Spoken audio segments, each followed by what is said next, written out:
Sementara di Desa Raksajiwa, Kecamatan Semidang, Aji Oku, sholat Idul Adha berlangsung dengan nuansa pedesaan yang penuh hikmat. Berikut laporan Marhama dari Desa Raksajiwa, Kabupaten Oku.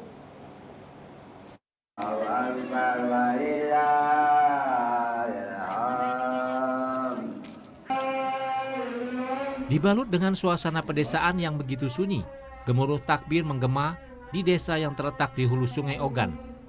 Riak aliran Sungai Ogan saling bersahutan dengan gema takbir, tahlid, dan tahmid. Sang Khotib Yuli Batara kembali mengajak masyarakat Raksajiwa untuk menanamkan rasa ikhlas di sanubari para jemaah Idul Adha.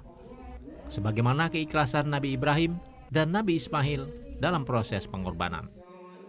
Memetik hikmah dari berkorban dan mendapatkan momentum Hari Raya Idul Adha, menumbuhkan bahwa dalam segala setiap pengorbanan itu akan kembali kepada Allah dan harus disertai dengan ikhlas, karena semata apapun ibadah yang kita lakukan semuanya terkait dengan innamal a'malu binniyat.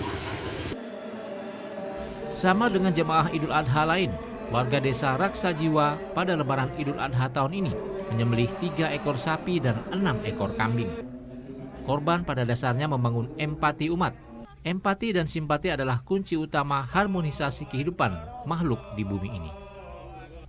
Marhama, TVRI Sumsel melaporkan. Sebelum kita lanjutkan berita selanjutnya, kita ikuti pariwara berikut ini.